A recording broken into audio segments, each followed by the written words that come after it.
Hey everybody, how are you doing this morning? For those of you who don't know me, I am Chris Ria. My wife Megan and I, we run a ministry called No Small Life.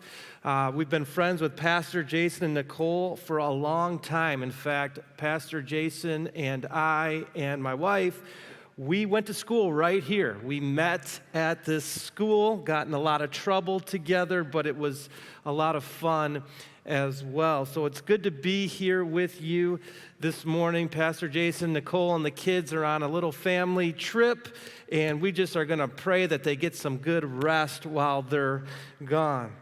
So, amen, that's right. So, Pastor Jason asked me, said, you're in a series on relationships, which I think is amazing because relationships are very important. That's pretty much what makes life go round, is the people we do life with and how we interact with people and live in community together. But he asked me to speak on marriage, and that's something that my wife and I are passionate about. We have a marriage ministry as a part of No Small Life called Make Love Work, and we're really passionate about marriage. And the reason we're passionate about it is because a couple years into our marriage, things didn't feel right anymore. I mean, we felt like roommates. We didn't really have much passion. Our feelings for each other kind of had diminished. And we were stuck trying to figure out what happened. And we dated 4.5 years before we got married. When we met right here in this school, we were high school sweethearts. In fact, right here in this school, we got a detention, literally, for looking googly-eyed at each other. I kid you not. Good old Oakland Christian School here. Looking googly-eyed at each other. And so we were passionate, and we were in love. And we got married, and our first couple months were fantastic. But as life happened, as we started our careers, we were young, but as we started working and paying bills and taking care of a home and trying to figure everything out, we started to grow apart. We became more like roommates in our marriage relationship, and that's easy to do. It's easy to find yourself there. If you're married here, you probably have found yourself maybe in that position at some time in your marriage. If you're single, well, take some notes this morning because we're going to prepare you for some things that you might want to learn someday in marriage. And a lot of the things I'm going to talk about today do pertain to other relationships as well, not only marriage. So no matter where you find yourself here this morning, I believe that God's going to do some things. He's going to teach us some things. He's going to show us some things about how to have better relationships and how to have better marriages. And I love the title of this series, Unpopular Opinion. I love that Pastor Jason is talking about some things in God's Word that might not be as popular as they once were, but they're very important. And I believe marriage is going to be something that we have for the long haul. I believe people can make any marriage work and any marriage thrive if they're willing to put the time in and be intentional. So how many people are married here this morning in this place? Okay. How many people want to be married someday? Okay, that's good. Look around. All right, but how many people are engaged in this place? All right, good. Yeah, there we go. Someone's excited. Keep that passion. I'm going to ask you 5 years from now if you still have it. All right. So we're going to talk about how to keep that excitement, that passion, some romance in your marriage. So whether you're here and you wish you were married or you here and you wish you weren't married, we're going to dive into how to have a great relationship. And I'm going to give you 6 ways that I believe will improve any marriage relationship. 6 ways. You ready for them? Number 1 is this. Ask for what you want in your relationship. Now, this one works in marriage, but it also works in other relationships. But simply ask for what you want in your marriage. It seems simple, but a lot of times we don't do this. We don't do this because we expect the other person just to know, maybe to read our minds. We expect people, we don't want to start a fight. We don't want to have conflict in our relationship. Maybe there's not a safe place to have a conversation. It usually ends up in a fight or people being misunderstood or hurt feelings. So we simply ignore what we really want in the relationship, and then that creates a root of bitterness over time, and then all of a sudden we grow apart. So it's important to have these check-ins on what you really want in your relationship. And like I said, we avoid conflict. We go to great lengths to avoid conflict. And the reason is because most people do not know how to resolve conflict in a healthy way.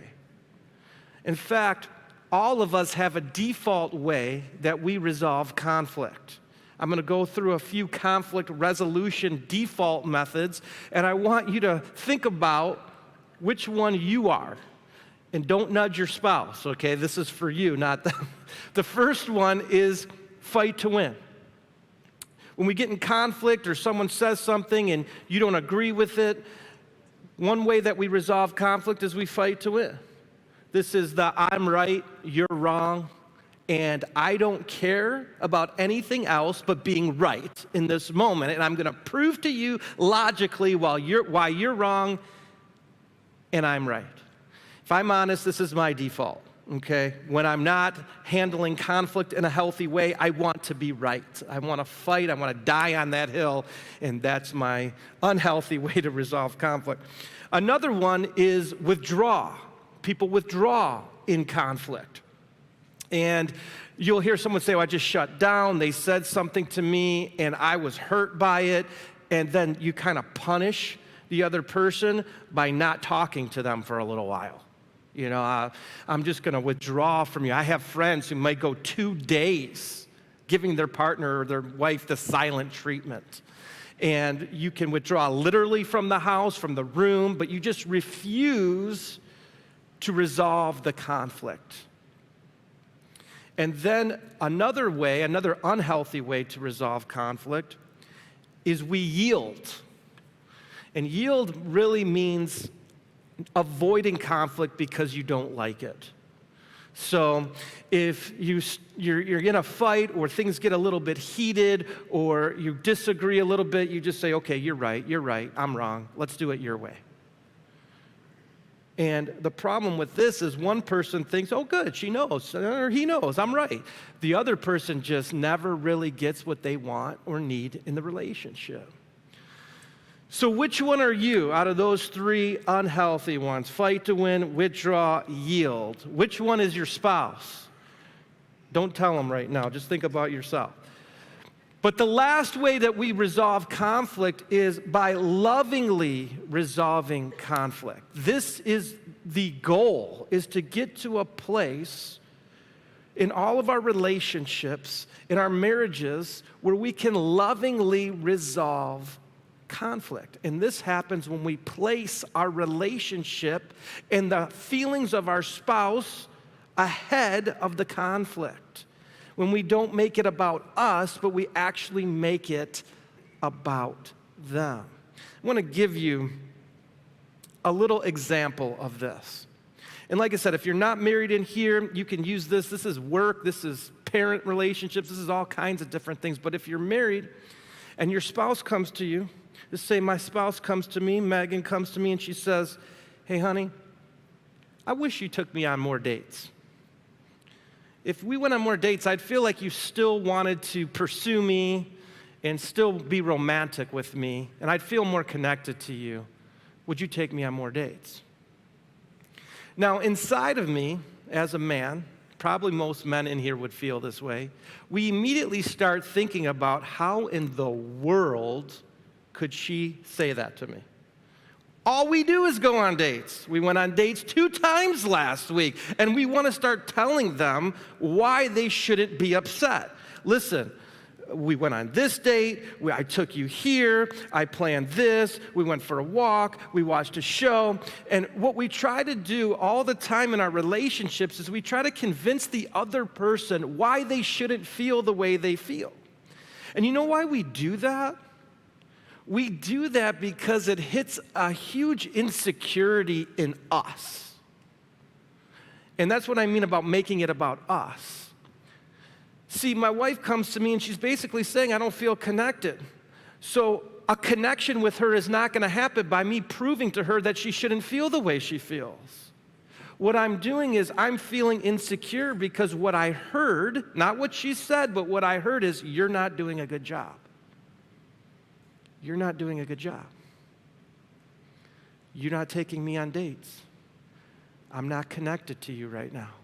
And then immediately something inside me rises up and wants to prove myself and why I am a good husband and why I do take you on dates and why you shouldn't feel that way.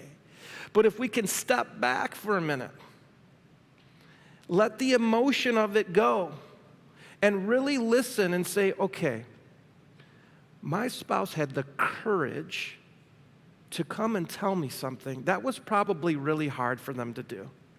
But they had the courage to come and talk to me. They said it in a nice way. Notice when I said, my wife came to me, she said, I wish we went on more dates. I'd feel more connected. She didn't say, you never take me on dates. You always just go out with your friends. You never do that. She said it in a nice way. And so what I want to do is I want to create a safe environment that allows her to tell me how she feels, and I want to remedy this situation. I want to lovingly resolve this. My wife doesn't feel connected to me. That's the truth. And so instead of making it about me, all I got to do is say, hey, honey, I'm so sorry you don't feel connected to me right now. I really want you to feel connected to me. I really want a marriage where we have a lot of romance and connection and dates and adventure. I'm so sorry if you feel like we haven't gone on that many dates and you don't feel connected. I'm going to do better. And then what I'm going to do is I'm going to ask for a little bit of clarification here. Because we have this idea that if we have to ask or tell someone what we want, that it's not romantic or they don't know us good enough. But here's the truth, we can't read each other's minds. So I'm going to say to my wife, I'm going to say, hey, listen, what are some dates that you really want to go on that you would feel connected to me? Because we all feel connection in different ways. And so I really want to know what makes you feel connected to me. And then she's going to give me an example of a date we went on, and she felt super connected. Now I know how to get a win in our relationship. And I say, okay, we're going to work on going on more dates that help you feel more connected to me. Boom, no conflict, no fight, no argument. We just ended it, and we're going to feel more connected to each other. And like I said, this one works. Even in a working relationship, you got to talk to your boss. Hey, I wish I had more of this or less of this. If you do it in a nice, assertive way, not aggressive, but assertive, it should be received well.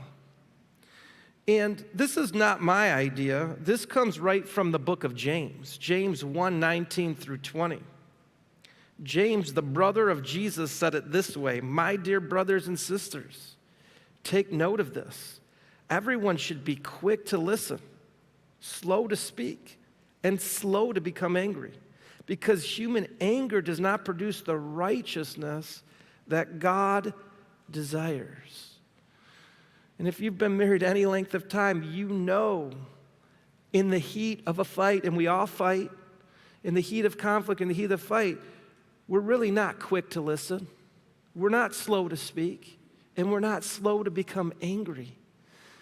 And that's the thing that kind of pulls us apart and makes us start to go our separate ways in our marriages and in our relationships and to live separate lives under the same roof because we're not dealing with the conflicts in our lives in a healthy way. And so we got to really understand this principle of asking what we want and creating a safe environment to have these crucial conversations with each other. Amen? All right, that's point number one. Don't worry, the next 5 are going to go really fast, okay, because I'm giving you 6 here. Number 2, understand that love changes over time and so do people. I can't tell you, we do a lot of marriage counseling. We've been doing marriage coaching for 11 years. We've been studying marriage for the past 20. We've been married almost 22 years ourselves. And I can't tell you how many people just say they've changed. They're not the person they used to be. Yes, that's true. We change. People do change. Megan and I got married at 21 years old. We are now middle-aged. I'm not going to tell you the exact age, but we're middle-aged. We've changed a lot. We've experienced life's great joys together. We've experienced pain, loss, trauma together. And you all know that to be true as well. We go through hard things in life. We go through all kinds of ups and downs with our spouse, and those things are going to change us. We've gone through seasons where we didn't know if we were going to be able to pay our bills that month. That stress can change a relationship. It can change a person. But we got to understand is it's okay to change. We just got to grow together. Don't be afraid that your spouse is changing. Try to work on growing together, because I'll tell you what, I'm glad I'm not the man I was when I married Megan. That man had a lot of issues, a lot of anger, some resentment inside. He was a fight to win kind of guy, argued a lot. Megan's helped me. She's helped me in a lot of ways, and she's helped me become more of a patient person. Mainly because I spend about half of my life waiting by the door because she's not ready to leave on time. Honey, thank you for teaching me that lesson in patience. I really appreciate it. I might pay for that one later. All right. But one way to grow together is to create a vision for the future together. This is really important. A lot of times we just let life happen to us. All life obstacles come, jobs come, changing jobs, maybe kids come, and we just kind of roll with it. And then we start to grow apart and we wonder why. Well, life is busy and stressful and getting in the way of everything. But if you have a plan for the future, if you create a vision together for the future, you can actually begin to grow together. We encourage a lot of couples in our course to create a vision board together. Where do you see yourself in the next year, 3 years, 5 years? Where do you want to live? What do you want to do? What kind of job do you want to have? What ministry do you want to do? How do you want to serve together? What kind of experiences do you want to have together? What kind of experiences do you want to give your kids? And what happens when you begin to create something together, you can go after it together. And when you achieve goals together, it will create a really strong bond. In fact, Proverbs 29:18 says this, where there is no vision, the people are unrestrained, but happy is the one who keeps the law.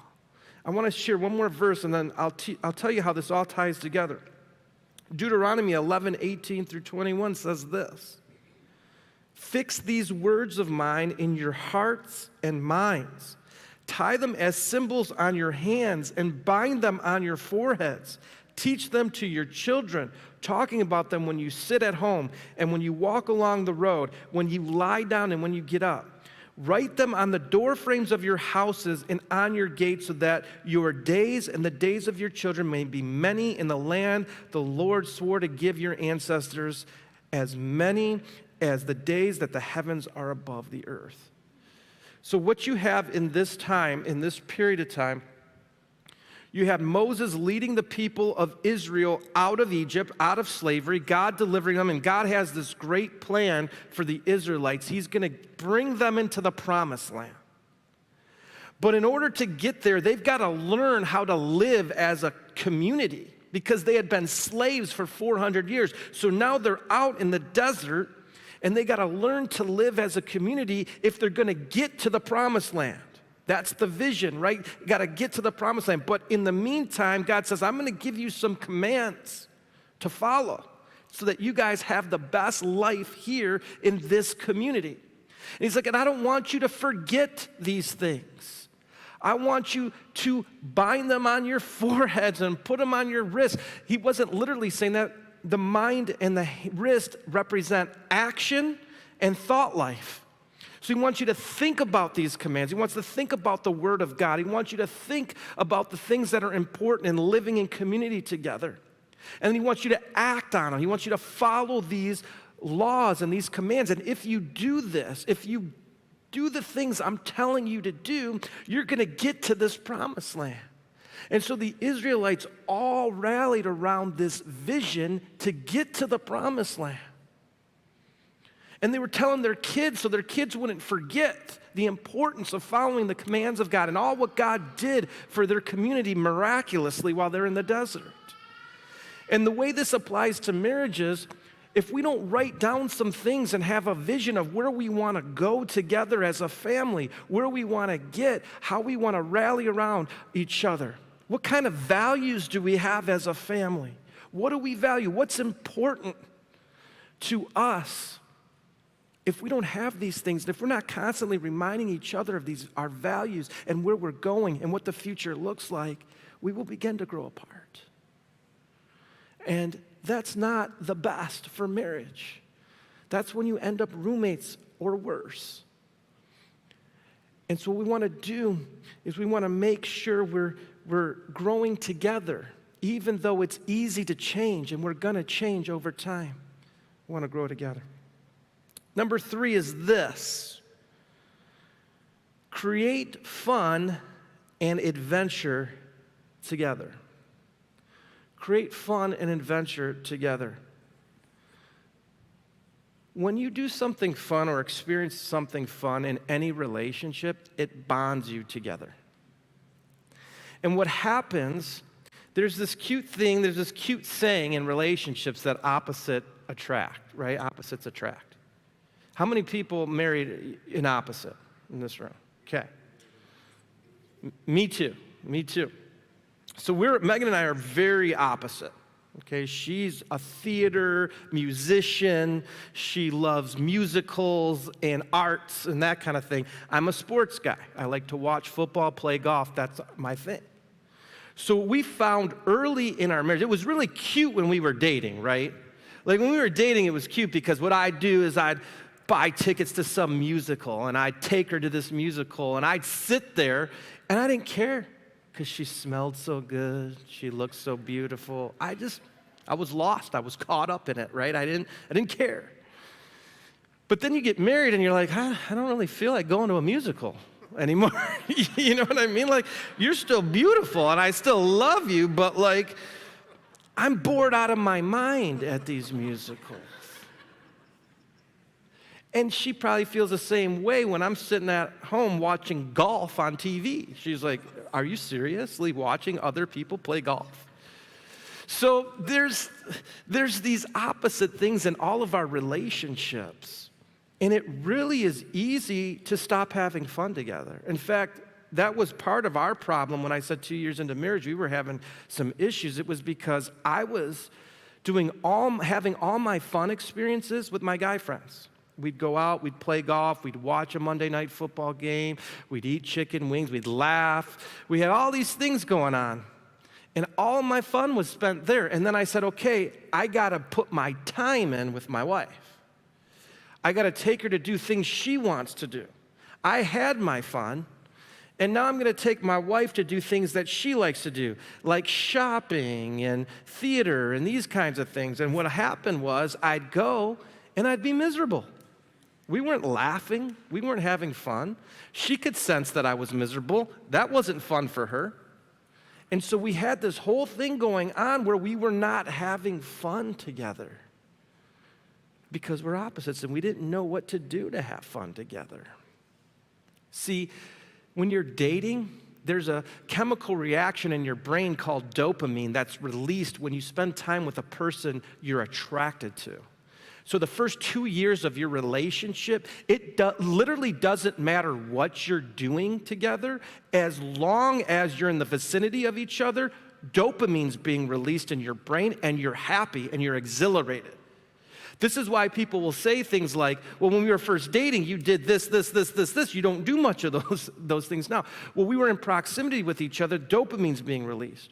But after 2 years of a dating relationship, that dopamine turns into what scientists call oxytocin, which is more of a bonding kind of love. And so this is why when we're opposites dating, it's cute. When you're opposites married, not so cute, not as fun, because you're in the bonding stage of love.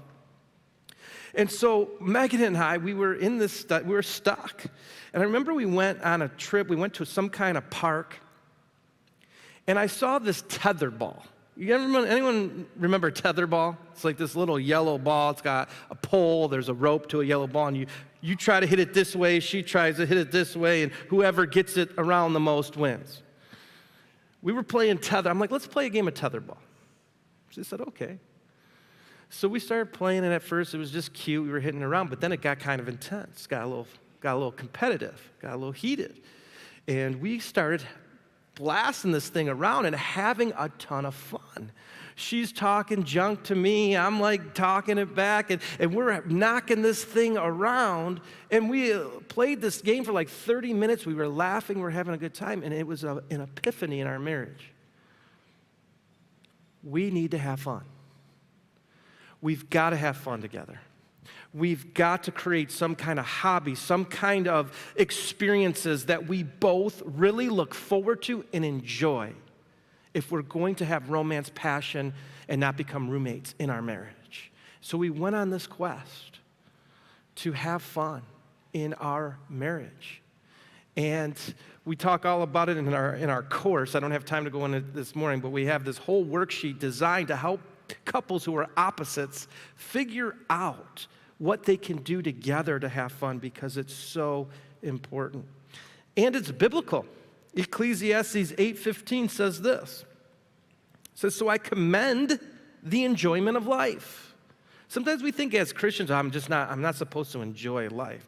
That's not what the Bible says. So I commend the enjoyment of life, because there's nothing better for a person under the sun than to eat and drink and be glad. Then joy will accompany them in their toil all the days of life God has given them under the sun. Jesus himself put it this way in John 10:10. He says, the thief does not come except to steal and to kill and destroy, but I have come that they may have a life, that they may have it more abundantly. I really believe how this applies to marriage is the thief, the enemy, is coming in and trying to drive a wedge between us and our spouse. In all of our relationships, try to drive a wedge and steal our joy and kill the relationship. But Jesus said, I've come that you might have life and more abundantly. He wants our marriages to be abundant, to be fun, to be exciting, to do something of significance with each other. So we got to have some fun together. Number 4 is this. Seek to understand your spouse. I don't know if you know this, but men and women are very different. We think very, very differently about each other. Most men think the marriage is fine. Most women are like, this is not fine. So we think very differently about things, and we need different things from each other. Ephesians 5:33, Paul says this. He's speaking to husbands. He says, husbands, each one of you also must love his wife as he loves himself, and the wife must respect her husband. Paul's speaking here on marriage, and he's saying, listen, guys, you need to love your wives like Christ loved the church. And you need to be willing to give your life for your spouse, to cherish them, to love them like Christ loved us. That's your job. And then he talks to women. He says, your job, here's what you need to do, is respect your husband. And there's a big thing, love and respect. There was a book that came out called Love and Respect probably 15 years ago by Emerson Eggerichs, and it was amazing, and it talked about the need for men to be respected and for wives to be cherished and loved. And I have found that there's 4 basic needs that every man has when it comes to his wife. We want to be respected, we want to be admired, we want to be needed, and we want to be wanted. Respect and admiration are huge. Oftentimes, a man is going to work and he's respected and admired by the people he works with, but he walks into the door of his home and his kids and his wife treat him like he's a moron. We want to be respected. There was a time when we were dating that your belief in us actually caused us to soar and become a man we never thought we could be. Your belief, your admiration, and your respect does things for a man that you'll never understand. There's nothing more powerful than when a woman believes in a man and admires him and looks up to him and respects him and needs him. I mean, the simple act of a wife saying, "Hey, honey, can you open this jar for me?" It's so funny. It's so simple, but this guy, what does he do? He opens this jar, gives it back to her. Feels like the man, right? I'm strong. I did that for you. You need me. You want me right now, don't you? You know, it's like an experience for a man. And the woman's just like, "Well, I just didn't want to break a nail, but okay, whatever you think is fine." But there's something about being needed.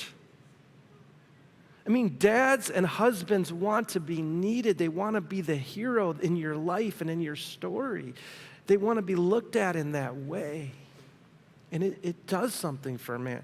Women have some different needs. Number one is women want security. They want to feel secure in the relationship.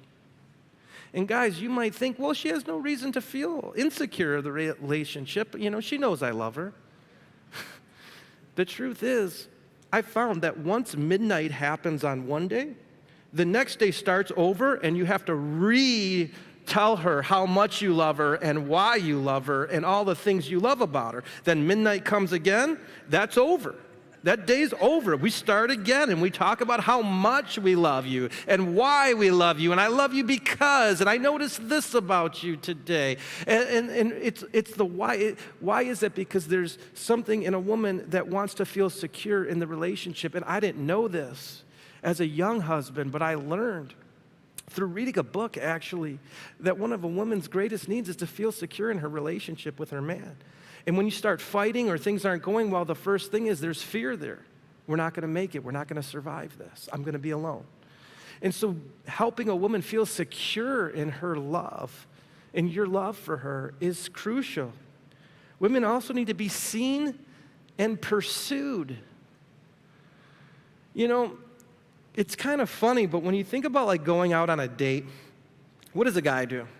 A guy can be sitting there watching TV or sitting there and literally in 5 minutes get up, go upstairs, change, come back down and be ready. But a woman is completely different for the most part, stereotypically at least. She'll get ready and get ready and get ready and get ready. Then she walks down the steps and it's like, ta-da! You know what I mean? It's like I'm here, I'm on the scene. And we're like, cool, we gotta go. But she's like, what she's doing is she's like, do you see me still? Do you still look at me the way you looked at me when we were dating, when I walked down that aisle, like I'm beautiful? Do you still think I'm beautiful? Am I still the woman you are attracted to and want to go on an adventure with? And am I still that girl? Am I still that woman? And so, guys, we need to make a big deal about this when she comes down those steps. You look stunning. Find adjectives that you can use, different ones all the time. Stunning, unbelievably amazing. You know what I mean? Wow, I've never seen anyone look that good in that dress before. This is what we do, and it's not manipulation, it's just noticing. Things that you think in your head but we don't really say does a wonder for a woman. It really does. I try to be the first person who tells my wife every time she gets her hair done how great it looks. I love the new hairstyle. Wow, it looks different. It looks so cool. Oh, I see what you did there. Yeah, the little curl right there. Yeah, it's awesome. Because I know someone else is going to compliment her on that. I want to be the first. I want to notice. I want to notice.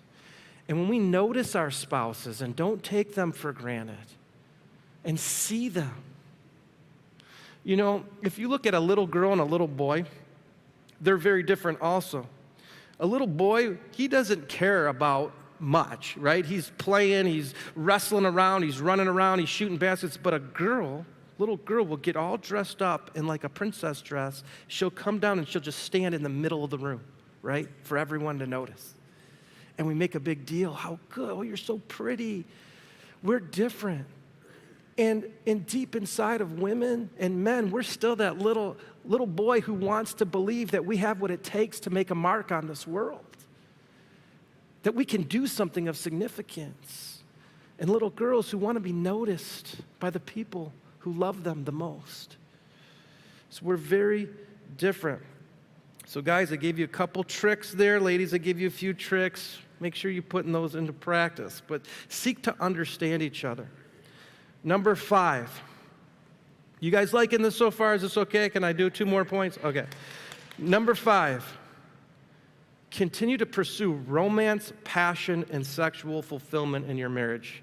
This is where it's going to get PG-13 for a minute. If anyone has a little one, I won't be offended if you walk outside for 1 second. But I'll give you a quick one. Continue to pursue romance, passion, and sexual fulfillment. Marriage is the only relationship designed by God according to His Word where we're supposed to experience this kind of intimacy. And it's throughout the Bible. In fact, if you read the book of Song of Solomon, you will see that passion and romance is supposed to be in our marriages. He says this in Song of Solomon 1:2. Let him kiss me with the kisses of his mouth, for your love is better than wine. And that is one of the most PG things he says in that whole book of Song of Solomon. He gets into detail because he wants us to have passion and romance and intimacy in our marriages. Proverbs 5:18 through 19 says this, let your fountain be blessed and rejoice in the wife of your youth, a lovely deer, a graceful doe. Let her breast fill you at all times with delight. Be intoxicated always in her love. Yes, that's scriptural, and it's in there. 1 Corinthians 7:3 in the New Testament, Paul says this, the husband should fulfill his wife's sexual needs, and the wife should fulfill her husband's needs. So let's talk about this for a minute. And I'm talking to healthy marriages, roommates. If there's abuse or something scars in this part of it, it's a different thing. But if you're in a healthier relationship, I want to speak to sex for just a minute. Because Paul says something interesting. He said, fulfill the sexual needs. Fulfill. He doesn't say just have sex. He says fulfill sexual needs. And there's a big difference in regards to men and women stereotypically when it comes to this discussion. See, there's this thing out there that guys just want sex all the time. That's all we want. We want sex all the time. That's all we want. It can be true for sometimes, but what we really aren't interested in just sex. We're interested in sexual fulfillment. And for a man, that happens when he believes his wife is actually desiring him in that way. When in the bedroom, she wants him as much as he wants her. That she's pursuing a sexual relationship. That she's satisfied. That she is enjoying this experience as much as he is. That's what leads to true sexual fulfillment for men. For women, what leads to true sexual fulfillment, stereotypically at least, is when she feels emotionally connected and doesn't have a million things on her mind. And this is really important because it's funny, guys, we don't do ourselves any favor. We're sitting there, we come home from work, maybe we're sitting, watching TV or reading a book or something, and our wives are running around, right? They got a laundry basket in one hand. They're coming down the stairs. They got dinner going on the stove. They're thinking about meal planning for the next day. They got to pick so-and-so up from school. And all these things are running through our mind. And then we're just like, honey, you in the mood? No, I'm not in the mood. I got a million things on my mind. See, we heat up faster differently. Guys can heat up faster. We can switch a gear right away. Women, it's not so much like that. There's a book called Sex Begins in the Kitchen, and it's about this topic of how when a woman gets a lot of things off of her plate and off of her mind, then she's more apt to be in the mood for sex. And he was talking about in the book how the simple act of a man doing the dishes or helping his wife do simple tasks can lead to getting more things off of her mind and clearing her mind so that she can get in the mood for sex. You see, when our wives feel emotionally connected to us and we're taking time to talk about what's in our heart, how our day was, what's going on in each other's worlds, and then we help out around the house, and we start to take some things off of her plate and off of her mind, the things that have cluttered her mind with stress for the upcoming week. When we begin to do that, that's what gets a woman sexually ready and in the mood. And so what we have is this big disconnect because we're not really willing to sacrifice to have that kind of a relationship. We get used to each other. We get comfortable. And so what we do is we end up just not having sex very often the older you get in marriage. And what that does is it pulls us apart. And we start to grow apart as we get older. And that's not the right way. And what happens too is a lot of people turn to artificial intimacy because it's easier. Well, I don't have to emotionally connect to my wife. I don't have to get things off her plate. I'm just going to go look at pornography right now instead. Or for a woman, it's, I don't really want to go that intimate with my husband right now. So I'm just going to read this fiction novel or do something like this to get the romance part of my relationship. And we have these artificial intimacies that we go to because it takes time and effort to have a very healthy sexual relationship as a married couple. But it can be the best. Monogamy in a healthy relationship is literally, there's studies that show, is the best sex you can have. Because you get so used to a person, you get so comfortable, you get so used to what they like, and you just really can grow together in this area. So I want to encourage you to have some conversations about this and try to meet each other's needs for fulfillment, not just the act of sex. And you'll see your intimacy, your passion, your romance will skyrocket. One last point here is this, number 6, and I saved the best for last. And it's stay plugged into God. Stay plugged into God. None of those first 5 really matter that much if number 6 doesn't happen. 6 is very important. Being plugged into God will do wonders for your marriage. My wife can tell you, when I'm in God's Word, when I'm reading it, when I'm worshiping, when I'm praying, when I'm seeking God's will, when I'm journaling, when I'm healthy emotionally and spiritually and connected to God, I'm a way better husband. My heart is softer.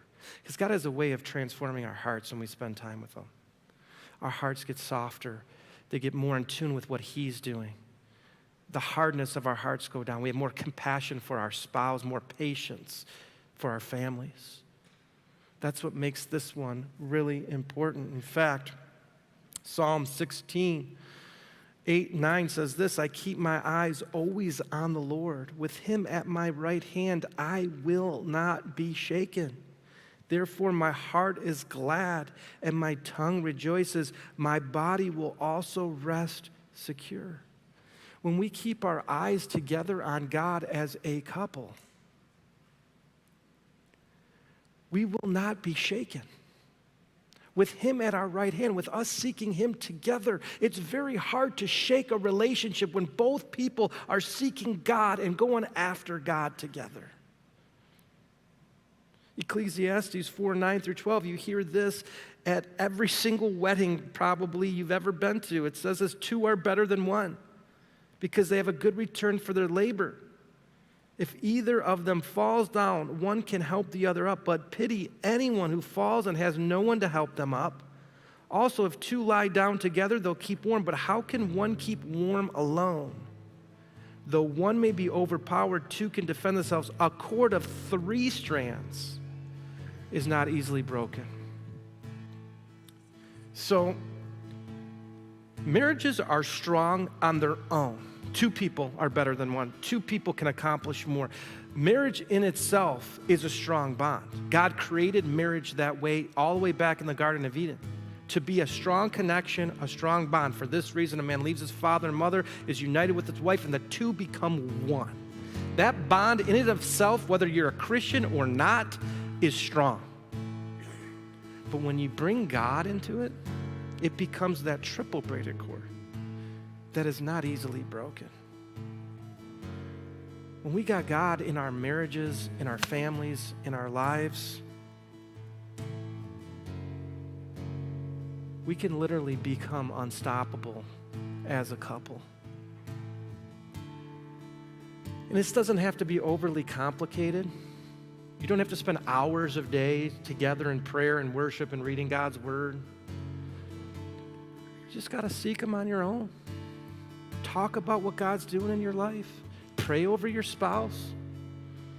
There's something I notice with my wife. It's like, there's a lot of times I don't know what to do. She'll come to me, she's got some kind of problem in her life, and instead of trying to fix it immediately, what I try to do is step back and just say, Lord, what does my wife need? And oftentimes I just say, honey, I'm so sorry you're walking through that. Let's pray for it right now. Let's just pray over it. Bringing God into this relationship is powerful. And the first 5 points are great, but this one is the most important. So as I wrap things up today, here's what I do not want to happen when you leave this church, okay? There could be a lot of fights on the way home when we leave this church, okay? I've learned this from experience. What we don't want to do is we don't want to point fingers at each other on the way home. Did you hear what he said about that point? Leave me out of it, please.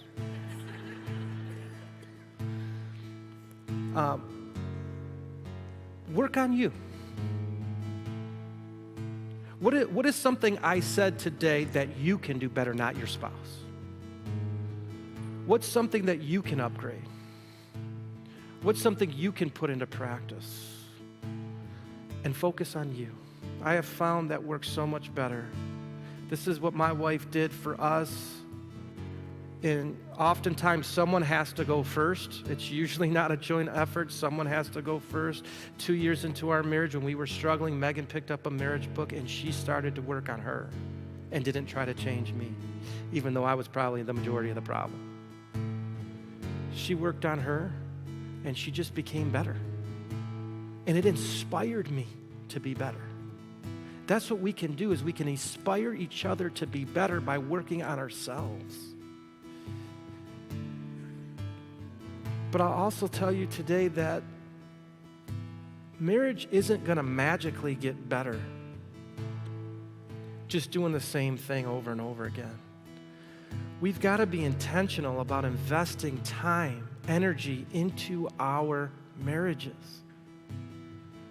Unfortunately, we invest all this time and energy into all these different things in our lives that we're passionate about. We go to school, we invest into getting this next license that we need for work, or we need to go and watch YouTube videos to figure out how to do something around the house. But when was the last time you invested learning about your spouse, invested time into reading or watching something that would help you become a better husband or a better wife?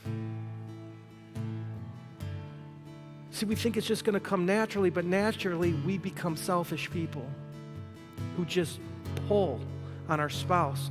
You're not giving me what I need. You're not giving me what I need. It's your fault. It's your fault. It's your fault. A lot of times we got to look inside. What are we doing? And so, if anyone of you is looking for some marriage help, just to let you know, Megan and I do have a marriage course. If you need to take another step, if it's time, if you want to be intentional about growing in your marriage, if this wasn't exhaustive, this was 6 quick points, but we have a 6-module marriage course. And what we're going to do is for City Light people only, we're going to give it 50% off to the end of this month. So if you need something in your marriage, you can go to makelovework.me/citylight. And like I said, we just want to help. And if you say, I can't afford anything right now, let me know. We don't want money to be a problem. We want you to have a great marriage. But it's not just going to happen by doing nothing. We've got to take some time and invest into our relationships. That's what this whole series is all about. It's about investing into the thing that matters most, which is our relationships with others, with God and with others. So let's just bow our heads for prayer.